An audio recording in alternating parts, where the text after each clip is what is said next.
Hey everybody, Seabricks here today taking a look at an older LEGO Batman set. The set I'm referring to, of course, being set number 76001, the Bat vs. Bane Tumbler Chase. The set is based off of Christopher Nolan's The Dark Knight Rises, which you can actually see a little emblem down there.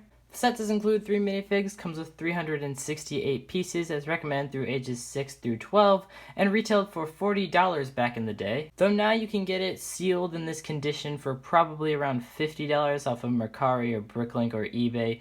Anyway, taking a look at the box art is pretty cool. I like the Batman up on the top right. I like the whole Gotham chase scene. I think that that's cool. As I mentioned previously, there is a Dark Knight Rises emblem down there, which I think is awesome. Adds a little bit of extra value and collector's worth to it. The back of the box is more or less the same, just some more action features, and it shows sort of what you can do with the whole set, different ways you can pose it.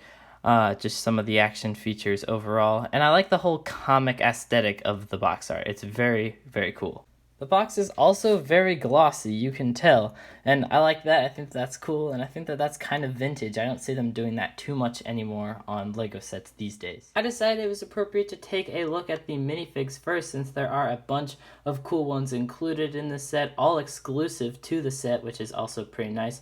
But on the left, we have Batman in his Dark Knight Rises sort of get-up outfit. I'll actually talk a little bit more about that because that's not completely correct. Though on the right, we have Commissioner Gordon, a pretty cool minifig. He's in his sort of SWAT-esque uniform. I like that. He comes with a little dark gray blaster pistol piece.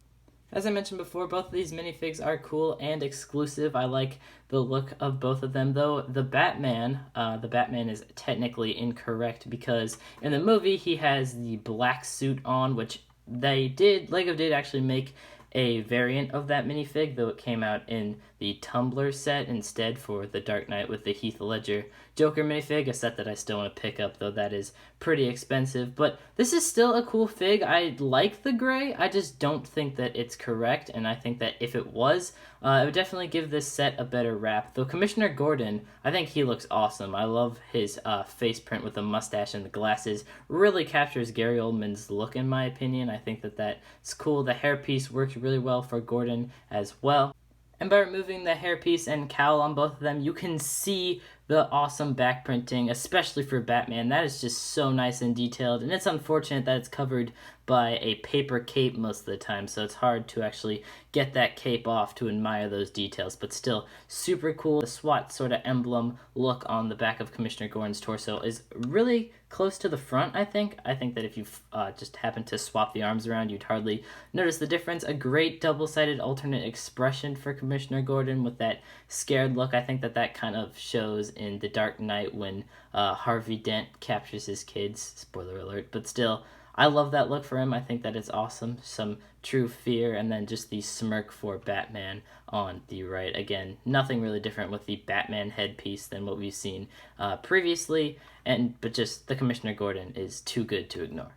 Undoubtedly, though, the star of the show, minifig-wise, is Bane. This Bane was portrayed by Tom Hardy, and I have to say, this minifig is awesome. I love the look of him. His torso print, while simple, is still really cool, really effective. I believe this is the outfit he wears when he fights Batman in the sewer, so that's cool. That's super accurate. No leg printing or hip printing, though that was pretty rare back then. They do give him one black hand and one tan hand, which is cool. I like how they add that glove, which is, of course, accurate to the movie and the scene as well. The printing on his face, I think the most notable thing about him is that mask. That mask looks awesome, super epic, almost identically to how it looked in the movie. I think they nail that print. A little bit of printing on the back for his mask as well, though it is a little awkward because you can see sort of down the center side there is no printing, so that kind of doesn't really work, though I like the extra effort put in, and I like that they didn't just leave it blank. But overall, a great minifig, a great character in general, and I'm so happy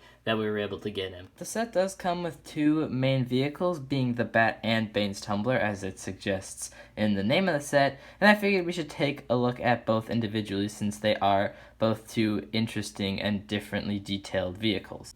I decided first to take a look at Bane's Tumbler, and yes, it is a rather small vehicle, though I think that it definitely gets the idea across. It definitely looks and feels like a tumbler, like just the overall build of it. I like the things they did here with these wing pieces. I like how they kind of connected that to the wheels without actually connecting it. Like, you can move it back and forth, of course, but it just looks nice overall, and I think the aesthetic is really nailed. Like, I think that it totally gets it across. Obviously, the tan color is the way that they decided to build this tumbler, since it is supposed to represent the prototype version that we see in Batman Begins and, of course, The Dark Knight Rises.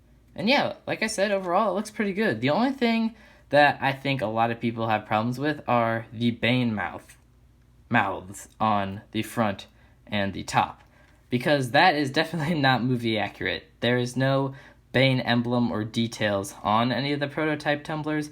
In fact, if we want to be really nitpicky, Bane never actually has a specific tumbler. I don't think he ever even steps foot in one.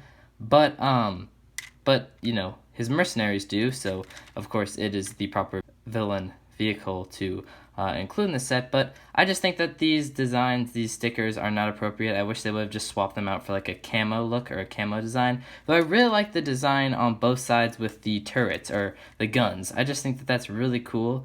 They just look really nice, and I like the way that they kind of come together to form one major turret or gun. And yeah, it just looks really cool. One of the main features of the set is you can flip up these wings on both sides to reveal some flick fire missiles. You can just, of course, flick those off like that, and then you can just put it back, or you can leave it up and then bring the wing down. Either way, I think it looks good, but that is, like I said, on both sides. I like it. I think that's cool. It's an interesting feature. There are definitely missiles on some of the tumblers, so I like that they're able to do that.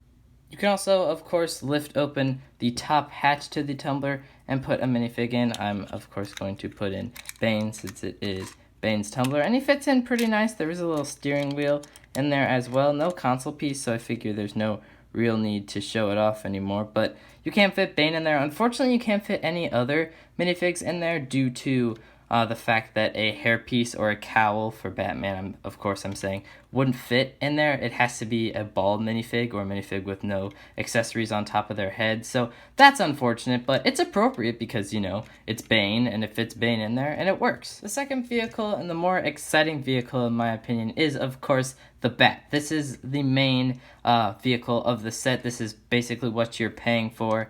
This is what I'm sure most people were after when they bought the set, and it looks pretty good. It's not the most accurate thing. I think especially with the back, they could have built a little more around it to get that rounded UFO look to it, but you know, I think it looks good for what it is. And again, it's not like, you know, a UCS set. It's not meant to look perfect down to every last piece and detail, though that would be really cool if they made a UCS bat. And I think that they should bring back UCS Dark Knight sets, but then again, that could just be because I recently watched The Dark Knight. But anyway, I really like this. I really like the design of it. I like the feel of it. It feels very hovercrafty, though I think they went a little overboard with the blue. There is actually like no blue at all in the actual movie orientation of the thing. There's no blue visible, maybe on the top a little bit with some lights, but otherwise not really any blue, though I get that inclusion of blue, I guess, just to incorporate another sort of color to it. I get that to break up the black, and I think that looks good, though I think the dark gray definitely does a better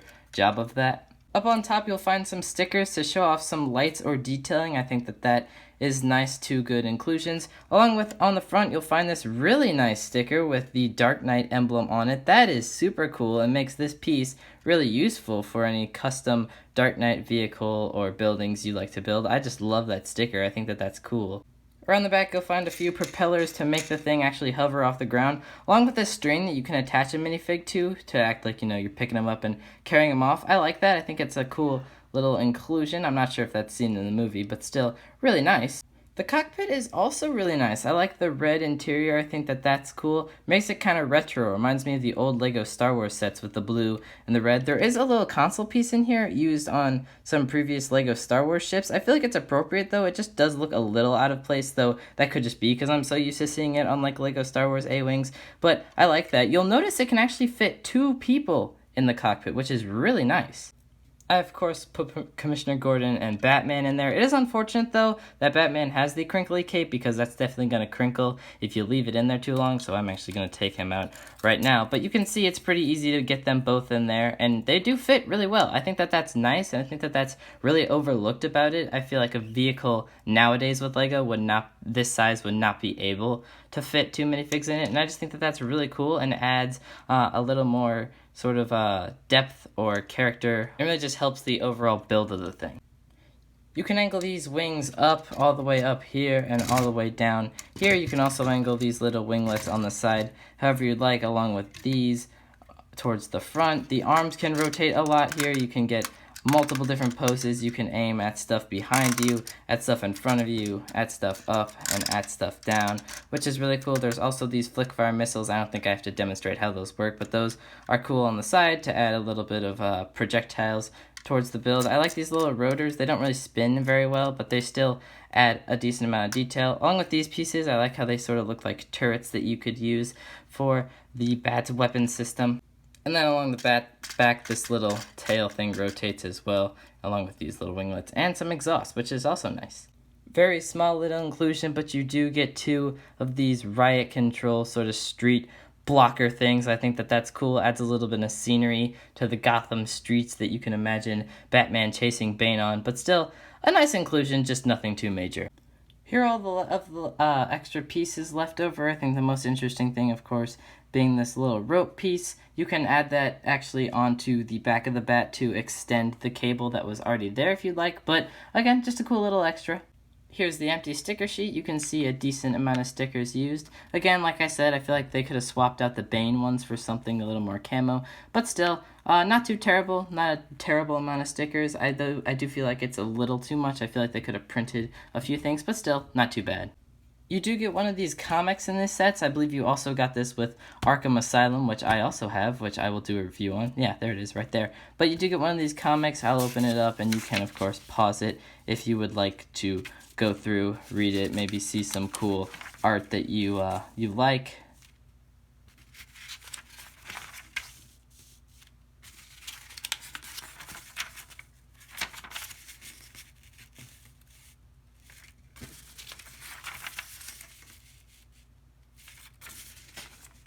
So again, just really cool little inclusion.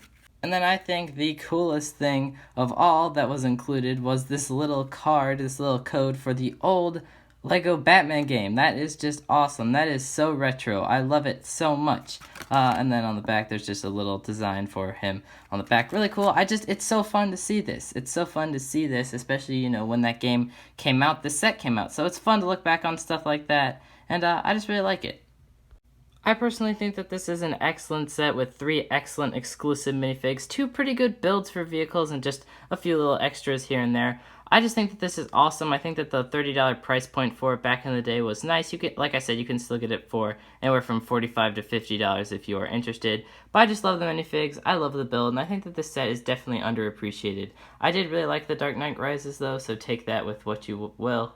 But anyway, let me know your thoughts about this set in the comments section down below, as well as if you are excited for the new Robert Pattinson Batman movie to come out. I know I am super hyped for that as well. But anyway, hopefully I'll see you on the next one. Of course, stay happy, stay healthy, and stay safe. And as always, peace.